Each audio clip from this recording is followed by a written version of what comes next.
pas n'importe qui porte le tatouage polynésien. À la base, c'est les familles royaux, les gens qui ont une situation importante au sein de la tribu. Et les guerriers surtout, c'est eux, ça vient d'eux le tatouage. Hein. C'était pour eux qu'a été construit le tatouage, c'est pour représenter aussi les différentes tribus qu'il y avait en Polynésie, les maquis, tout ça. Moi personnellement, j'ai deux visions. J'ai le côté culturel et j'ai le côté européen, comme tout le monde dit, la prison, tout ça. Voilà. Et quand on se base bien sur ce que la politique elle pense de nous, le tatouage, hein, c'est pas la même chose que nous, Polynésiens, pensons du tatouage. Après, il faut expliquer aux gens que c'est quand même, il y a des significations donc il faut suivre. Et sur un Européen, on ne peut pas mettre tout ce qu'il y a comme à Tahiti parce que la plupart des tatouages représentent des familles. On peut pas, les mecs ils viennent avec des photocopies d'anciens tatouages et on n'a pas le droit.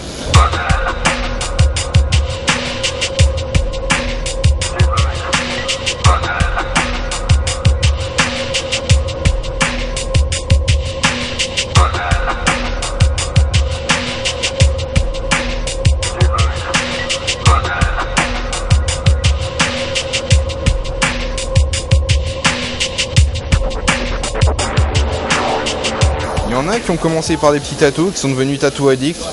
Moi, il y a quelques années de ça, je savais pas trop. J'ai toujours bien aimé le monde du tatouage. Après, j'avais aucune idée. J'avais une approche différente par rapport au tatouage. Je pensais que c'était plus. Je pensais pas en fait qu'il y avait autant de codes, autant de significations et que ça pouvait être aussi personnel. Je pensais que c'était juste à la base artistique ou même à la base. Beaucoup de gens pensent que c'est provocateur alors que parfois c'est pas du tout le but, c'est juste personnel.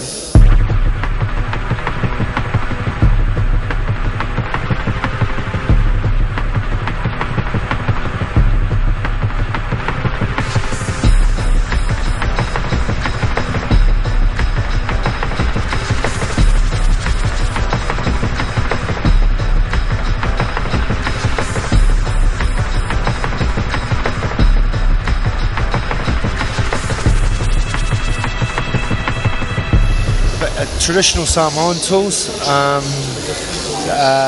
I use needles for the health department, and some people prefer if I use the traditional tools, which are made with pig's tusk, wild pig's teeth. These ones are wild pig's teeth tools.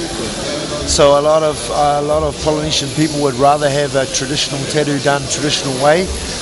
It's just part of the culture. They prefer this rather than have something done with a steel needle. If I tattoo somebody that wants needles, I'll use needles. You know, I prefer to use the pig's tusk as well.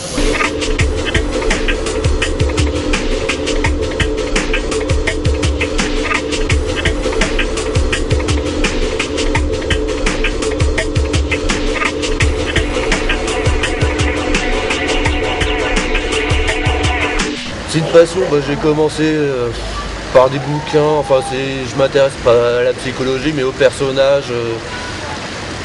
C'est malsain mais ça me fascine, donc je collectionne tout ce qui est bouquins, DVD, films réalistes sur les serial killers et j'ai décidé de réunir mes deux passions, serial killer et tatouage en une.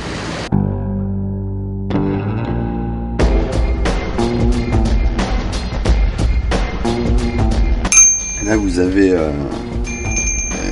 l'ancêtre, moi je dirais, de la machine à tatouer. Je pense que le mec qui a fait la première machine à tatouer à bobine solénoïde, il est parti de ça. C'est juste une sonnette d'entrée de porte ou de téléphone, les premières sonnettes électriques en fait. Et vous remarquez qu'il y a quand même certaines similitudes. Les deux bobines, la masselotte, leur ressort, en fait tout y est. Hein. Fabriquer les machines à tatouer, j'ai toujours bricolé mes machines. Depuis le début où je tatoue, déjà rien que pour les formes en fait, j'essaye de faire une synthèse des machines que j'aime par exemple. On retrouve des trucs d'une autre.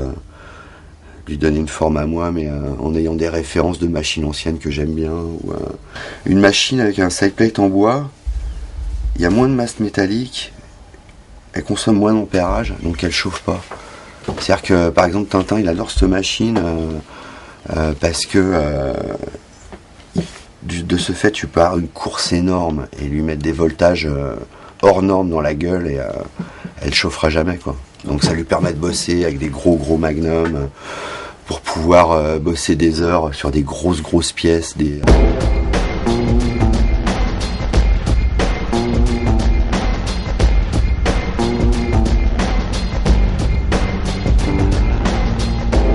Allez, interview Snat. Allez. Il consiste à défendre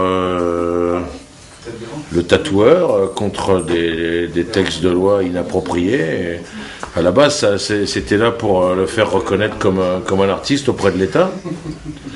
Puisque bon, tu fais de la photographie ou de la ferronnerie d'art ou de la cheminée artistique ou je ne sais quoi, tu es considéré comme un artiste par l'État, quoi, au niveau du fisc. Et pas si t'es tatoueur.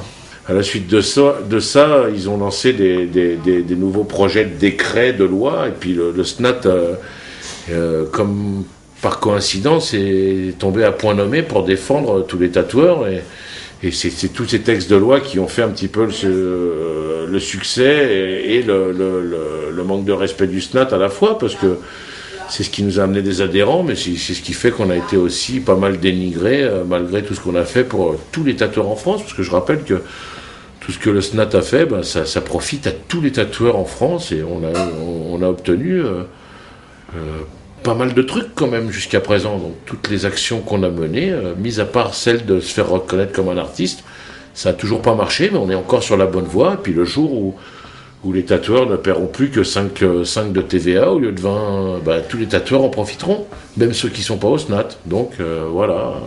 Et donc du coup, ils ont nommé un service d'infectiologie le plus pointu de France, c'est-à-dire l'hôpital Tenon, qui, comme par coïncidence, avait exactement le même discours que le SNAT, donc ça s'est bien passé finalement, parce que on était parti sur du tout stérile, des gants stériles, des champs stériles, c'était parti sur des règles de bloc opératoire, alors qu'on a besoin de règles d'hygiène qui correspondent à un acte d'effraction cutanée superficielle. Puis on a réussi. On a gagné de ce côté-là, et puis voilà, donc c'est pas fini, il y a la FSAPS, les produits de tatouage, tous les dérivés, tous les produits qui doivent être inoculés sur la peau, qui doivent être contrôlés, donc ça y est, il y a des contrôles qui se mettent en place, c'est pas plus mal, vu qu'il y avait rien qui n'existait jusqu'à présent. Donc aujourd'hui, ça se met en place, il y a des trucs qui se mettent en place, et puis le SNAT devient une référence auprès de l'État, auprès de plein de gens.